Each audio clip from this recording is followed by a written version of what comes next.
Okay, good afternoon, everyone. Welcome to our council meeting on March 3rd. So we will start with the territorial acknowledgement. We would like to begin by acknowledging that the land on which we gather, land on which we are broadcasting from today, is the land traditionally cared for by the Haudenosaunee, Anishinaabe, and Chinootan people. We also acknowledge the enduring presence and deep traditional knowledge and philosophies of the Indigenous people with whom we share this land today.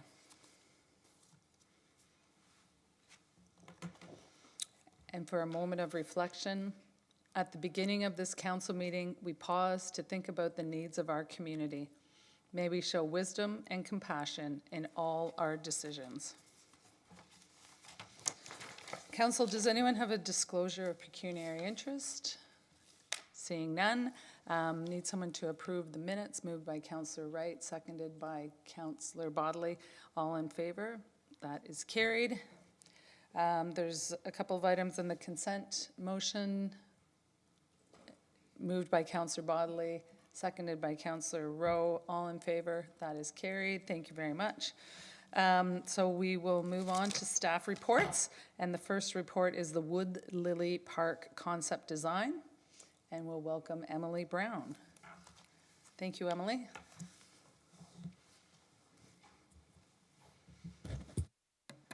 Hi everyone, you can hear me. My name's Emily Brown. I'm a senior landscape architect and public realm specialist with the city's Development Engineering Group.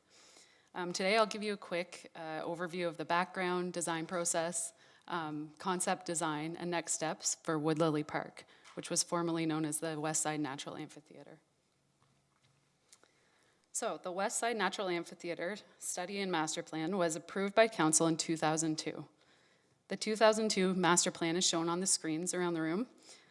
You can see the long switchback trail from the top of the slope down to the bottom.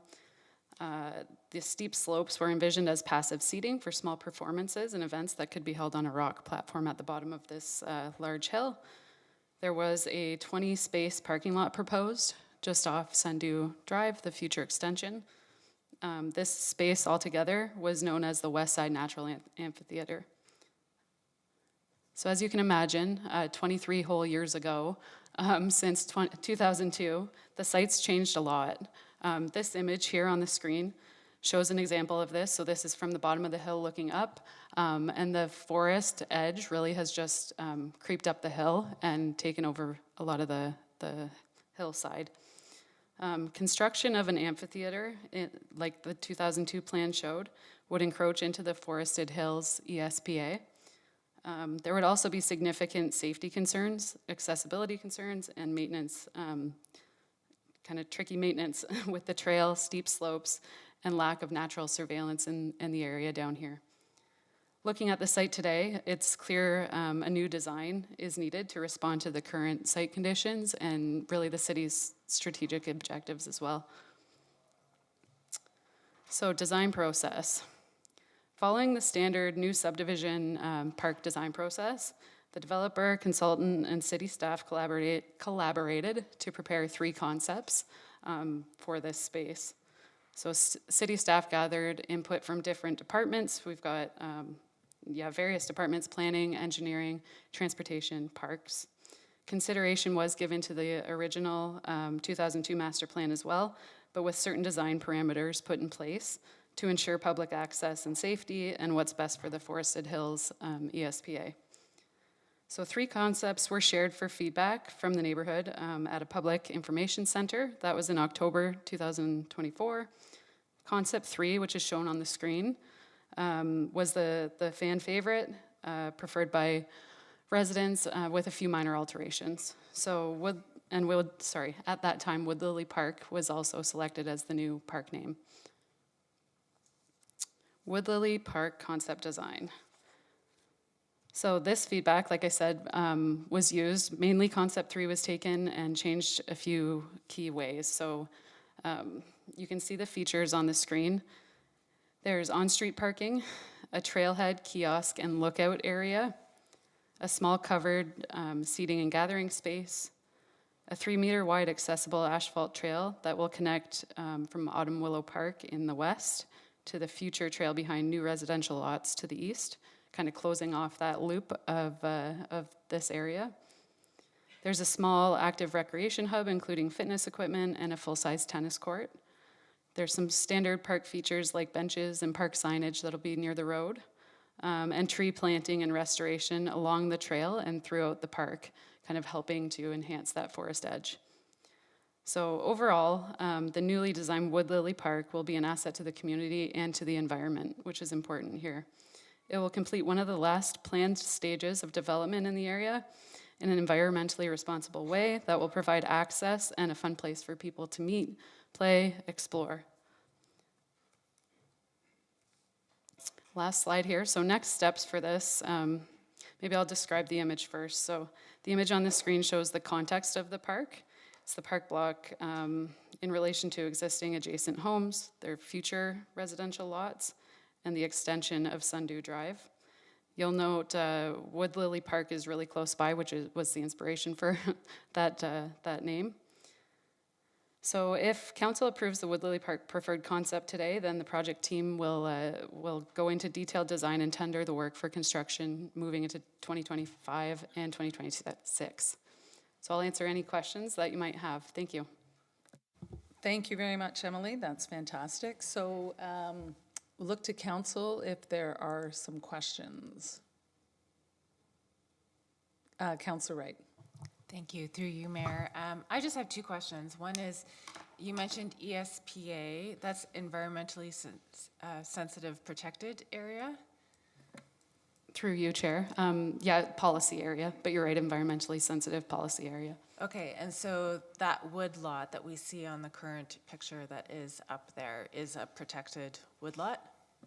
Yeah, the red line on the screen shows kind of the property boundary, the block boundary. And this is actually a great image to show how much the tree line has creeped into the park block. So yes. Okay, and then the other thing that I had read in the package was that there's an issue with some invasive species there, the black locust. What is the strategy to deal with that encroachment on this park space? Through you, Mayor. So yeah, you're right. There's invasive black locust kind of all along that hillside. So it's a pioneer species. It's one that establishes quickly with management and can be removed, but it takes quite a bit of work. It's actually a species that will thrive on disturbance though. So going in there, disturbing the site will kind of ramp it up and make it want to grow even more. So through detailed design, we are looking into the best way to kind of manage that area.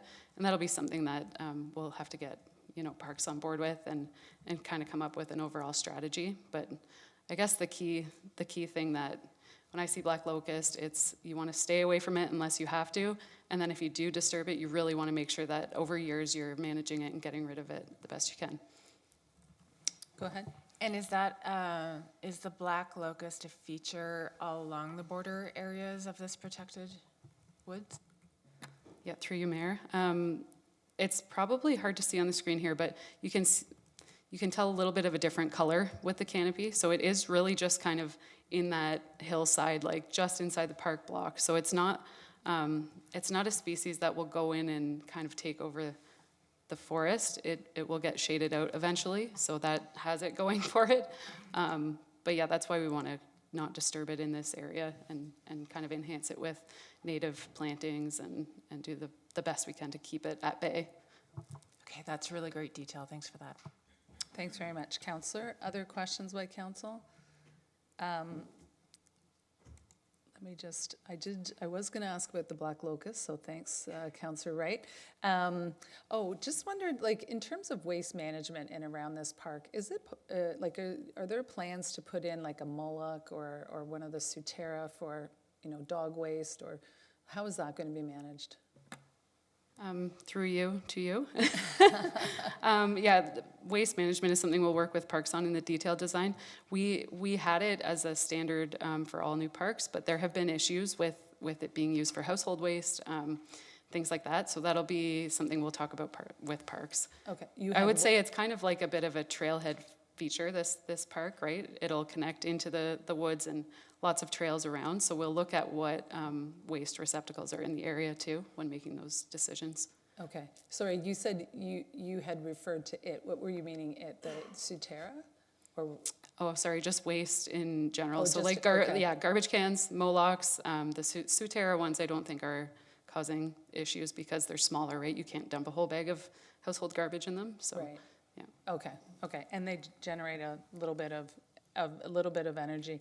And I also noted in the report, it said that staff are not going to program the space, which is fine, but community programming can happen, right? Like things that the neighborhood wants to do, correct? Yes, that's correct. Okay.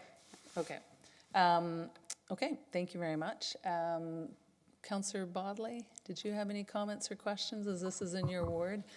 No questions. I think Emily's done a great job, but I'd be happy to move it with a comment if someone wants to second it. Oh, so we have Councillor Bodley moving it and Councillor Rowe seconding it.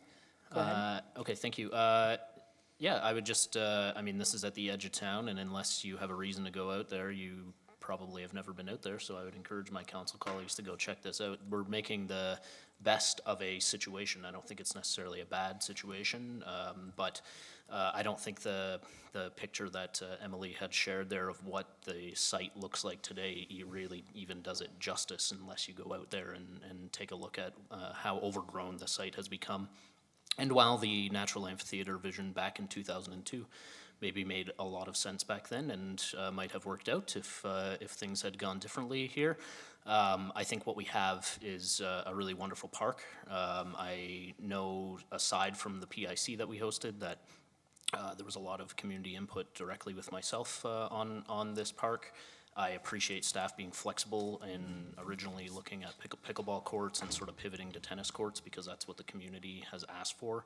And that sort of speaks to the amenities out there that are desired by the community that we need more of. And so I think this is going to be a wonderful space, not to mention the fact that this ultimately will be part of completing the trail system all the way from Autumn Willow through to Columbia Forest, across to Vista Hills Public School, where there are multiple Suteras along the way.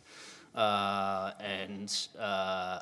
look forward to it being implemented, and I wanted to thank staff for all the hard work that they've put into it. So thank you. Fantastic. Thank you, Councillor Bodley.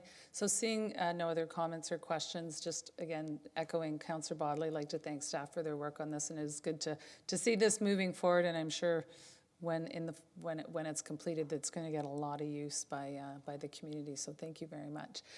So it's moved and seconded. All in favor? That is carried. Thank you so much. Thanks, Emily and team. Okay, the next item is parking permits by license plate. There's a presentation by Christine Tentman. Welcome, Christine. I'll turn it over to you. Good afternoon, Mayor McCabe, members of council. The report we're talking about today is parking permits by license plate. Before I get started, I'd like to acknowledge that although I'm the one who's speaking to you today, this project has been led by the city's digital and web services team, and the work taken to get the project to this point has been a combined effort of all the staff groups shown on this screen. Could you just move the desk up a little bit? I think we can hear, but just in case anyone's listening for YouTube, for posterity's sake, we want to make sure people can hear you, Christine. Thanks. Thank you. Is that better? Yeah, that's Yes. better. Okay. What we're asking for today is funding from the Parking Reserve Fund in the amount of $50,000 in 2025 and $50,000 in 2026. This funding will be used for the annual operating cost of a parking permit and hourly paid parking online solution.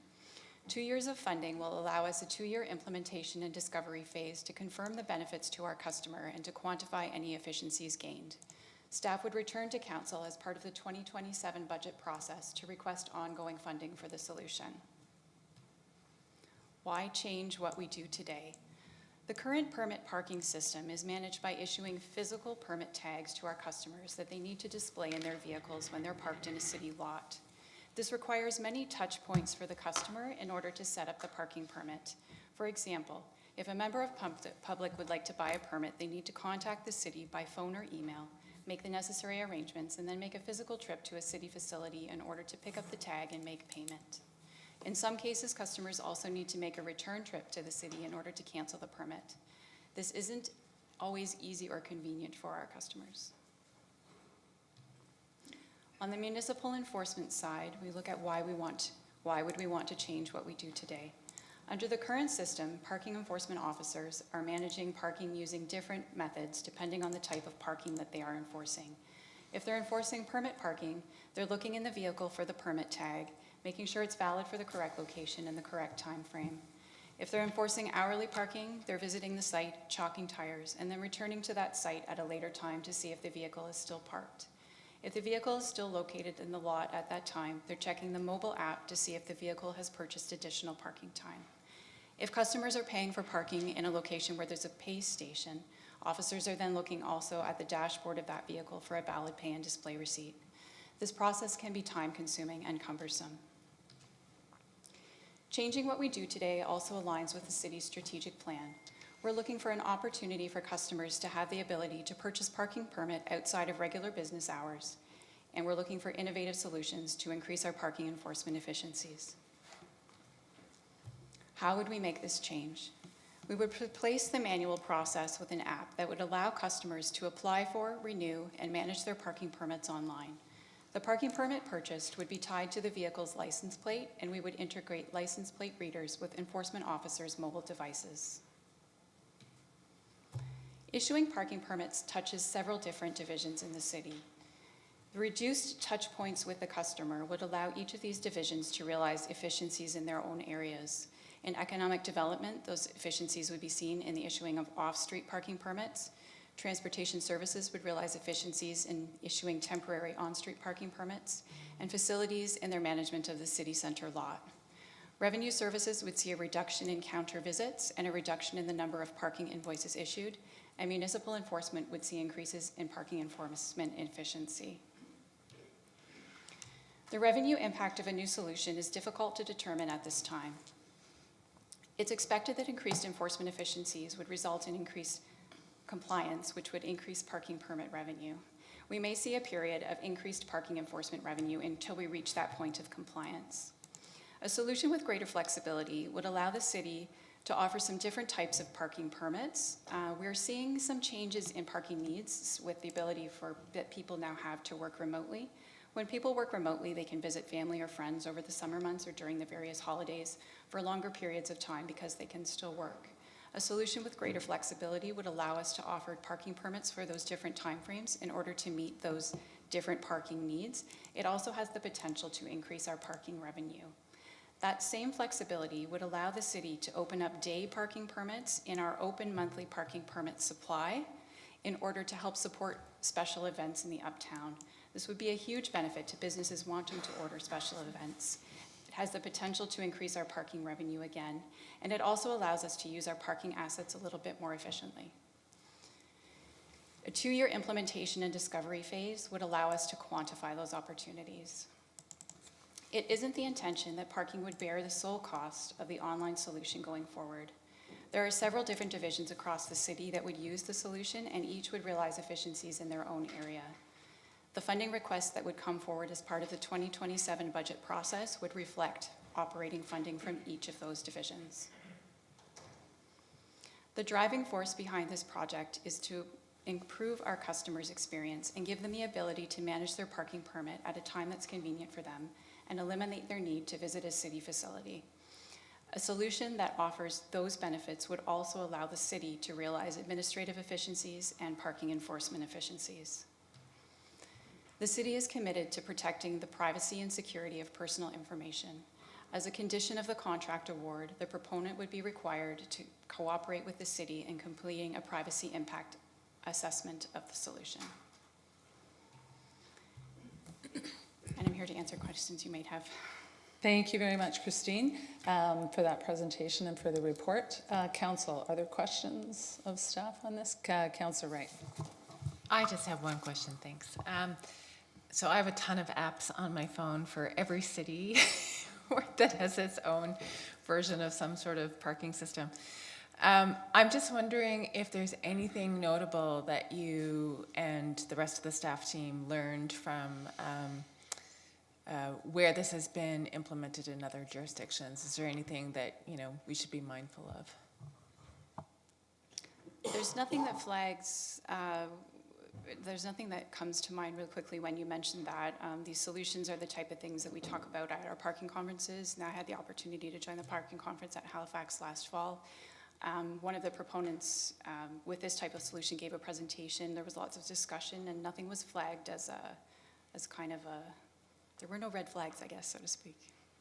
Okay, thanks for that. I just wanted to ask, I know that we all have concerns about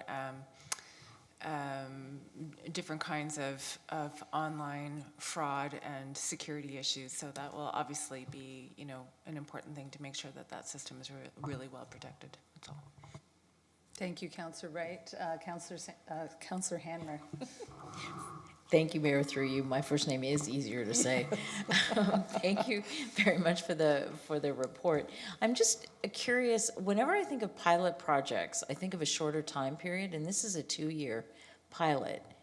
So I appreciate you want to be learning some new things. I'm just curious why 2 years was considered rather than a shorter time period. And what the 2 questions, and what the difference will be if at the end of two years that we would have to be implementing that we don't already have to do for the pilot. Through you, Mayor McCabe, to Councillor Hanmer. The reason for the 2 years is it also brings us back into alignment with our budget cycle, so that we can request. And with two full years of data, we'll get a better picture of how much each department or each division in the city is using the online solution, so that we can adjust the budget request accordingly and have the annual operating cost shared across those divisions in the right proportionate amount. Okay, all right, that makes sense. So it's more on the internal side, seeing what efficiencies we're going to be realizing than just then the piece of implementing it. It's going to be the same for the pilot as it would be for a permanent solution. Through you, Mayor McCabe, to Councillor Hanmer, yes, but it will also allow us 2 years to look at the other revenue opportunities that I talked about, the opportunity to offer parking permits that are valid for different timeframes. What timeframes do our customers really need? And kind of how we can best manage our assets to offer both those new things and the monthly parking permits that we offer now. Okay, thank you. Thank you, Councillor Hanmer. Councillor Rowe. Through you, Mayor. Sorry, I didn't think to ask this in advance, but my assumption is then that the staff would be just switching over to the app, right? And as opposed to the chalking and everything. So it'll just be a transfer of their job to the, as you described in the presentation, they'll be going through with their phone, et cetera, to scan. I'm not exactly clear on how that works. Through your Mayor McCabe to Councillor Rowe. Yes, so you're speaking about the parking enforcement side of things, is that correct? Yes. So parking license plate readers would be integrated with our parking enforcement officers' existing mobile devices, which would give them the ability to scan a license plate, and then the officer would be notified whether or not the vehicle has a parking permit or has purchased parking time. Thank you. Thanks very much, Councillor Rowe. Just a couple of questions to myself, just to pick up on that.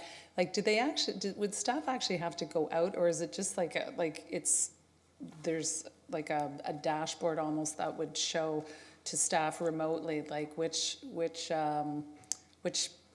vehicles are reaching the end of their timed parking? Like, do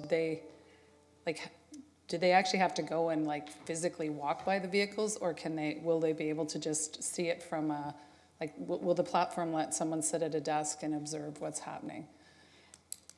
From the enforcement side of things? Yeah, no. from the enforcement side. Yeah, officers would still need to visit the site and scan the license plate in order for that information to be shown to them. Okay. And then I was just wondering, so there's Honk Mobile. How does this work with Honk, or is it over and above Honk? Like, I've got a Honk Mobile app on my phone for when I park uptown. Do the two work in tandem, or are they just completely separate?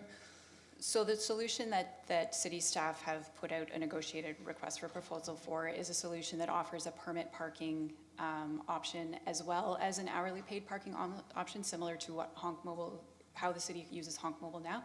So it would be both of those things rolled into one solution. Okay, so there'll be no more honk mobile, is that correct? That would depend on the proponent who's selected. Okay, okay. But it's an improved version then? It's a Hopefully. version, it's a mobile parking payment solution for both permits and hourly paid parking. Okay. And so, I didn't note that there was anything, any input from the BIA in this, but I assume, are they, like, have you talked to them? Have you talked to, like, got their input on this? Are they think this is a good way to move, or what's the BIA's input on this? So the BIA is aware through a discussion that took place with respect to a specific business in the Uptown's need that the city is looking at this type of solution. We did not hear any concerns from them at this time. This isn't something that we've done public consultation on. It's an operational piece that we've seen success with that other municipalities have seen wide success with. Okay.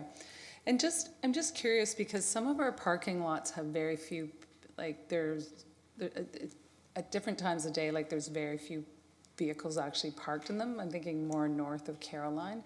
Like, well, is there any work, I don't know if this is actually tied to this app or not, but like, if we wanted to use one of those parking lots for events, because we know we're challenged with the event space, like, would we be able to kind of move vehicles or the ownership, people that have purchased like a monthly pass, can we kind of move them to another lot, like for temporarily? Like, what if once they're online and that, like, could we kind of say, you know, for this week, we need to move you to another lot and make space other places so that we can utilize the lots for, you know, events and things like that?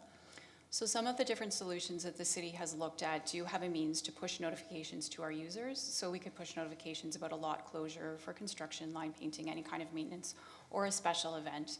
We do move people out of some of our parking lots right now, like the Regina lot and the city center lot, for events such as buskers. We do that process manually now. This online solution would allow us to do that by just pushing a notification through the system. Okay, great. That sounds fantastic. Okay. Seeing no other questions, then I'll look for a mover and a seconder moved by Councillor Wright, seconded by Councillor Bassick. All in favor? That is carried. Thank you very much. It looks like this will be a really much more efficient way to manage these parking passes for whichever length of time people need them. So good steps forward from the digital services team. Thank you very much. Okay, the next item is the award for the RFP 2425 consulting services for the implementation of the Fire Master Plan recommendations. There is a report here, but no presentation, so I'll just turn to council to ask if you have any questions about this. We've got 3 staff here eager to answer questions. Okay, Councillor Bodley said that he would move it and second. Okay, comments then, anybody wants to make? Okay. Thank you. I know this has been a labor of love for the 3 that are sitting before us, and it's good to see it finally coming forward, because we do need to push forward with our master plan as our city is growing, and making sure that we've got it safe from a fire perspective. So I am happy to second the motion. Okay, thank you very much. Okay, seeing no questions here, thank you for the report and the work that you've done on this. We really appreciate it. Sunda, you look like you do want to say something. Sure. Thank you for approving this one, but I like to introduce Michael Kubler. Oh, certainly, go ahead. This is his first report, and he's a new person to the city, and he has got a significant experience in structural and renovation in buildings and repurposing buildings and so on. So he's a good fit for this project. Thank you. So when you say labor of love, it wasn't me necessarily. I'm still getting caught up here, but I'm on board now, so nice to meet you all. Well, welcome to the city. I don't know how long exactly you've been here, but we appreciate the work you're going to do on this then. Okay, seeing no questions or comments, all in favor? That is approved and carried. Thank you very much again for the work on this, and good to see that these elements of the Fire Master Plan are moving forward. All right, the next item is the purchase of one truck-mounted vacuum and combination sewer cleaner. Any questions or comments on this? Okay, moved by Councillor Wright, seconded by Councillor Bassick. All in favor? That is carried. All right, go and clean some sewers with this new truck we're gonna get. That's awesome. Okay, the next one is road reconstruction program adjustments. Again, there's no presentation, but council, I just want to make a quick note. It's referred to as Moore Street. It's actually should be Moore Avenue. So we'll just make note of that, and that'll be corrected in the minutes, because I don't believe there is a Moore Street in Waterloo. So there are some 8 recommendations here. Council, are there any questions about any of this? I've got a quick question.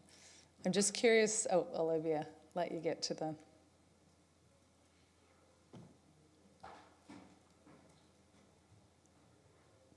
Thanks, Kyle.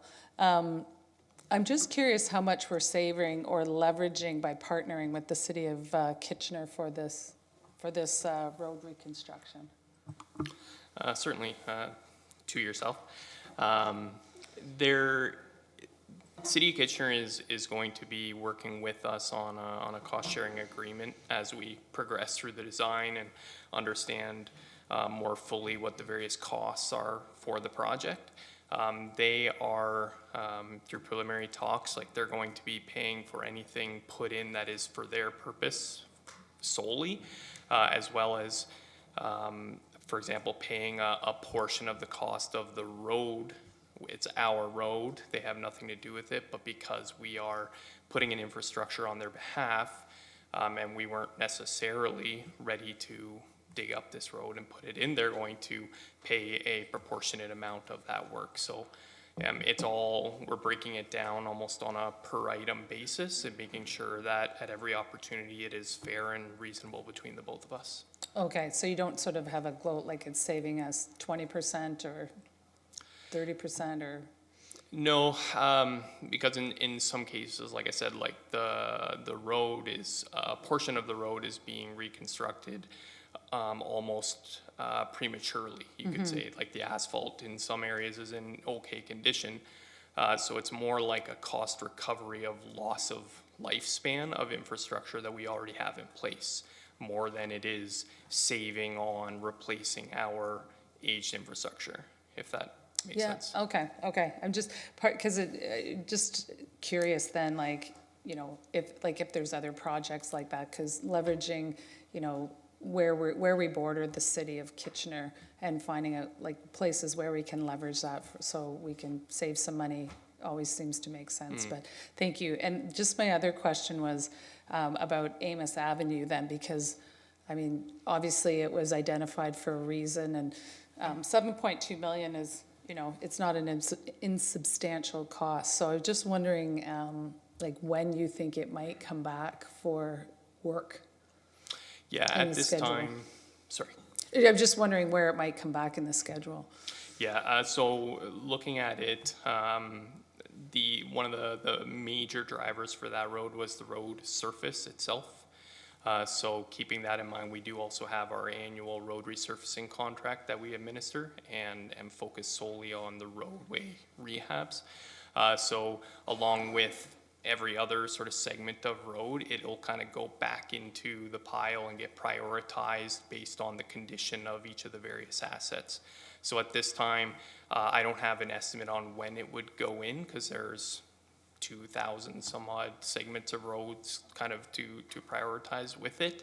But it will come up again when its turn comes up, if you will, if that. So sorry, wasn't it already like up for work to be done? Yes, yeah. So then, are you saying it would, like, it's not gonna go back to the bottom of the list, are they? Like, will No, it still not to the bottom. stay pretty high on the like, it was prioritized for a reason, so I assume it's still in need, like you just explained it needs it, so it's not gonna go too far down the list, is it?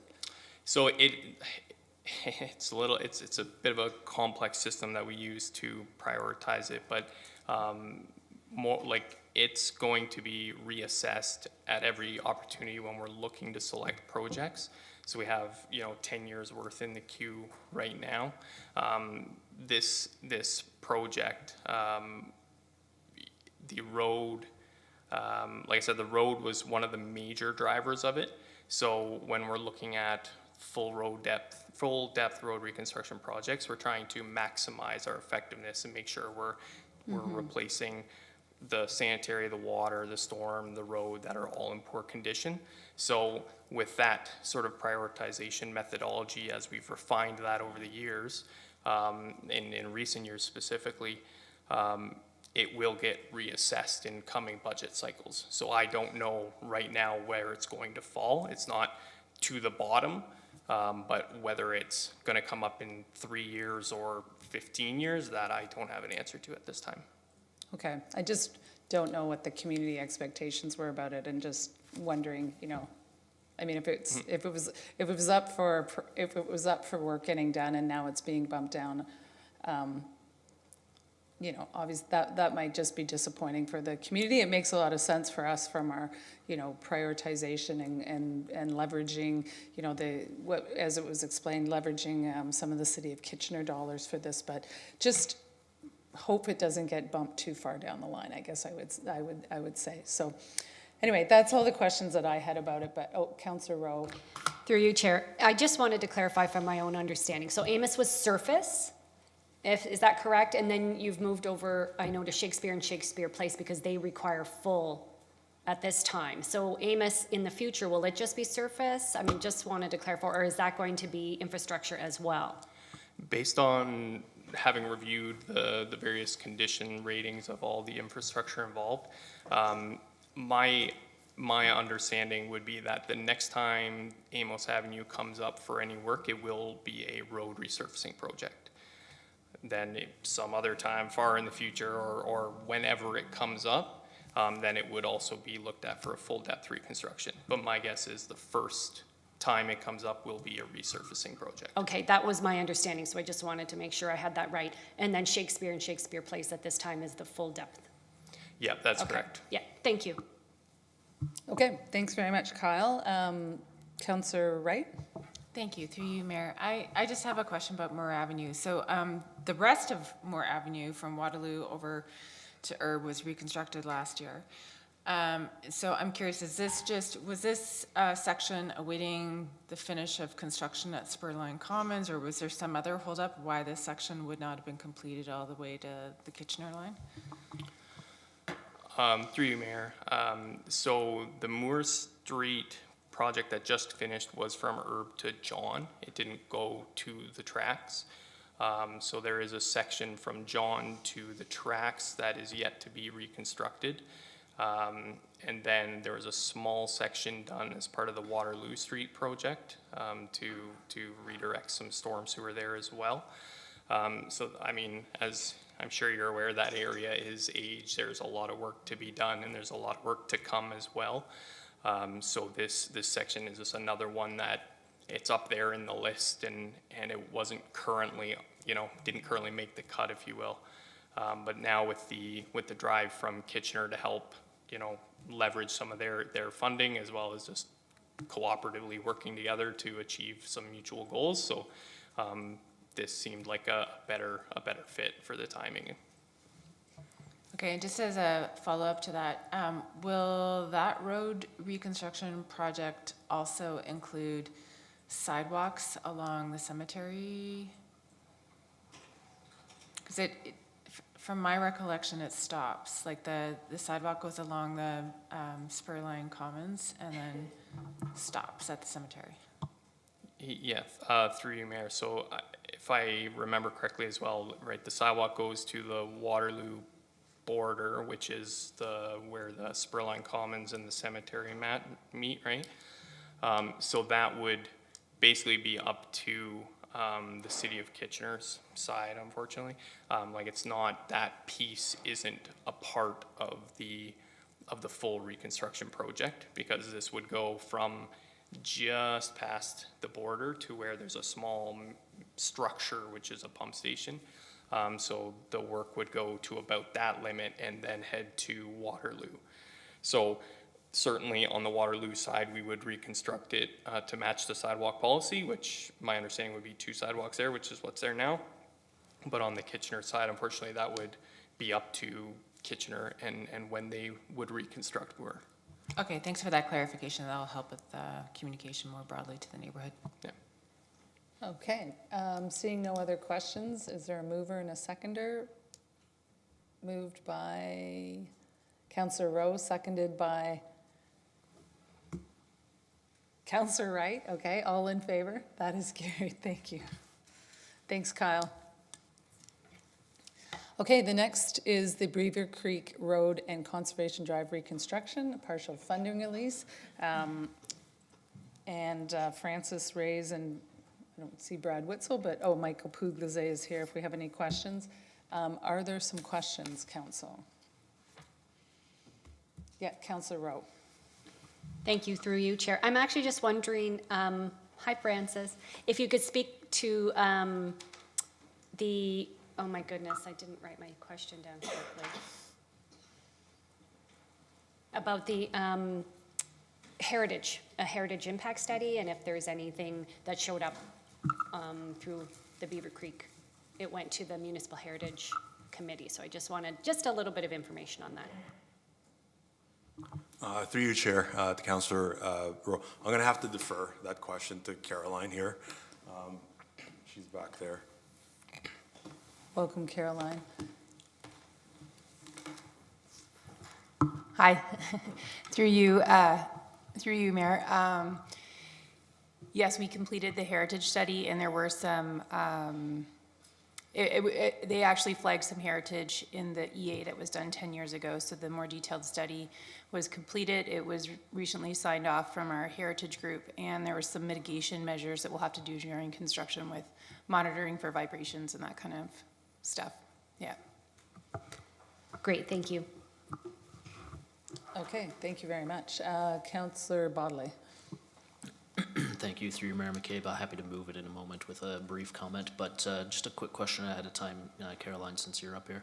I know we've spoken in the past about what public engagement might look like on this to sort of share what is happening, and I'm assuming that that happens once we actually do the tender here, not at this stage with the funding release, but was looking for some confirmation of that. Through you, Chair, through you, Mayor McCabe.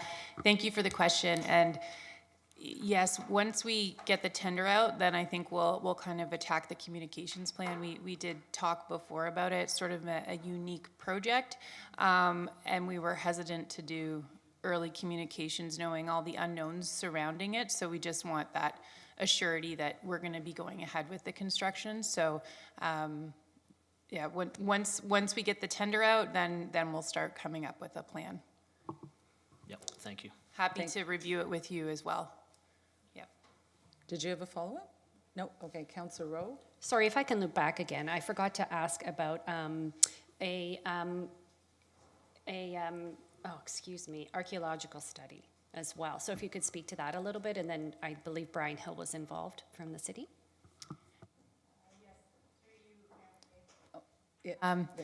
Councillor Rowe. Yes, we completed a stage 2. We did the stage 1, recommended stage 2. We did reach out to, working with Brian Hill, the groups that he had recommended, and we sent them letters requesting if they wanted to be part of the stage 2 too, and we didn't get any responses. We worked through our consultant Stantec to complete the work. It was done this past summer and nothing was found. Thank you very much. Thank you very much for asking that, Councillor Rowe. One of the questions I had was just about, sorry, it's not a question, it really was just a comment, that I think it's, this project obviously has taken some time, not because of city staff, but because of some of the ongoing provincial legislative changes and that, but it's, I mean, I'm really pleased to see that staff are working really collaboratively and the developers are working really collaboratively with staff to figure out a way to move this forward. And given the uncertainty that we've had within the planning legislation, like from Bill 23 with this, it's like coming up with solutions because we don't want to lose another construction season. So really glad that you're finding ways to move this forward in the stages that we can. So just wanted to say thank you to you and to the developers involved that have come to the table. And we know there's a lot still under negotiation because the overall infrastructure costs for this project are there's significant, but it's good to get moving forward with the pieces that we can, given, of course, that we need to build more housing in Waterloo and meet the various targets that we have. So just wanted to say thanks for that. So if there's no other questions from staff, oh, sorry, did you have a question, Councillor Bottom? I was just going to make a comment. If I Okay, may. all right. And I'm happy to move it if someone Okay, else moved by Councillor Bodley, go would ahead. like to second. Seconded by Councillor Wright. Yeah, so I would just, as this is a boundary road between myself and Councillor Roach, I'll just speak to this briefly. This is like the largest infrastructure project that we have on our capital budget books. We have been discussing this project for many years. And it is a key part of new development in the northwest corner of the city. So it's really great that staff have found a way for us to move forward with this.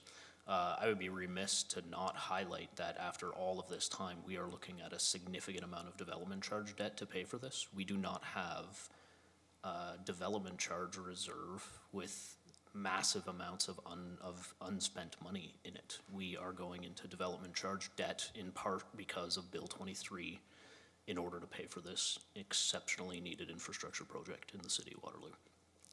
And so I just want to highlight that alongside, I note that in the report there are a number of grants that the city has applied to and will be applying to.